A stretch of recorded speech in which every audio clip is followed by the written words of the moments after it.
আসসালামু আলাইকুম আরহামতুল্লাহ। বাংলাদেশের সামরিক শক্তির নতুন দিগন্ত উন্মুক্ত হচ্ছে, যা এখন প্রকাশিত। পাকিস্তানের সাথে বাংলাদেশের সম্পর্ক আরো সুদৃঢ় হচ্ছে, যদিও অনেকে এটাকে ভিন্নভাবে উপস্থাপন করতেছে। যারা ভারত প্রেমে আসক্ত তারা আমাদের দেশপ্রেম শিখায়, যে দেশপ্রেম যদি থাকতো তাহলে যাদের বিরুদ্ধে আমরা যুদ্ধ করেছি তাদের সাথে আমরা কি করে বন্ধুত্ব করি। পাকিস্তান থেকে JF-17 থান্ডার ক্রয় করার পর এমন তথ্য এখন রীতিমতো ছড়িয়ে পড়েছে। তথাকথিত নব্য মুক্তিযোদ্ধা সন্তানেরা এখন রীতিমতো সোশ্যাল মিডিয়ায় কাঁপিয়ে দিচ্ছে। আপনাদের বলতে চাই, দেখেন, জাপানের সবচেয়ে বড় শত্রু কে ছিল জানেন? জাপানের সবচেয়ে বড় শত্রু ছিল আমেরিকা।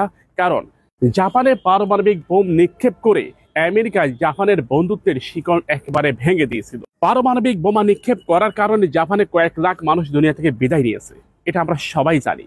কিন্তু সেই জাপানের অর্থনীতি, সামরিক নীতি, কূটনীতি এখন পুরোটাই নিয়ন্ত্রণ করে আমেরিকা।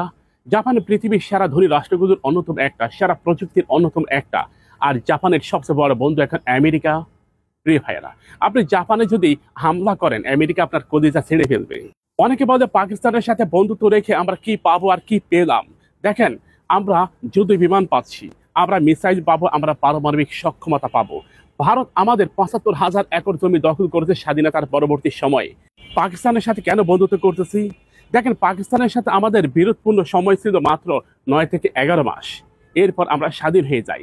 কিন্তু স্বাধীনতার ৫৪ বছর ধরে ভারত আমাদের তেলে তেলে শেষ করতেছে। আজকে যারা অনেকে স্বাধীনতার বন্দি আওড় দিতেছেন তাদেরকে বলতেছি, দেখেন, দক্ষিণ তালপট্টি দ্বীপকে কেন্দ্র করে জিয়াউর রহমানকে দুনিয়া থেকে বিদায় করে দিয়েছে। হয়তো আমরাও বলতে চাই, তোমাদের সাথে ৫৪ বছর বন্ধুত্ব রেখে আমরা যা পেয়েছি তা শুনলে তোমরা রীতিমতো আটকে উঠবে। আমাদের অর্থনীতি তোমরা ধ্বংস করে দিয়েছো, আমাদের কৃষিনীতি তোমরা ধ্বংস করে দিয়েছো, আমাদের কূটনীতির প্ল্যাটফর্ম সেটাও তোমরা ধ্বংস করে দিয়েছো, আমাদের সামরিক নীতি তাও তোমরা ধ্বংস করে দিয়েছো। বিডিআর বিদ্রোহের নামে ৫৭ জন অফিসারকে তোমরা দুনিয়া থেকে বিদায় করে দিয়েছো, তাও আমরা জানি।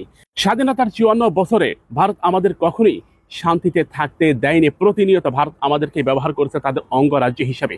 পাকিস্তানের সাথে সম্পর্ক তৈরি করে আমরা যুদ্ধ বিমান, মিসাইল, আর্টিলারি, রকেট আর্টিলারি, সামরিক ট্রেনিং, এমনকি সর্বোপরি যদি আমরা নিরাপত্তা চুক্তি করতে পারি, বাংলাদেশ, পাকিস্তান, সৌদি আরব, এমনকি মিশর কেন্দ্রিক যে মুসলিম উম্মার সামরিক কূটনীতিক যে চুক্তি, নিরাপত্তা চুক্তি, সেটা যদি আমরা তৈরি করতে পারি তাহলে হয়তো আমাদের বহরেও কয়েকটা পারমাণবিক মিসাইল যুক্ত হবে, যা আমাদের নিরাপত্তা কাঠামোর জন্য খুবই গুরুত্বপূর্ণ। আমাদের শত্রুতে কেবল ভারত তা নয়, আমাদের শত্রু মায়ানমারও। আমরা ভারত কিংবা হিন্দুত্ববাদকে বলতে চাই, আমরা তোমাদের শত্রু মনে করি না। তোমরা যদি নিজে থেকে আমাদের শত্রু মনে করো তাহলে তো আমাদের কিছু করার নেই। বাংলাদেশ তার অভ্যন্তরীণ নিরাপত্তার জন্য সামরিক চুক্তি করবে, তা তোমরা গত ৫৪ বছরে করতে দাওনি। চায়না থেকে শুরু করে তুরস্ক পর্যন্ত সবাই আমাদের সামরিক সহায়তা দিতে চেয়েছে, তাও তোমরা আমাদের নিতে দাওনি, বাধ্য করেছো, ফিরিয়ে দিয়েছো। ভিডিওটি শেয়ার করুন সবাই।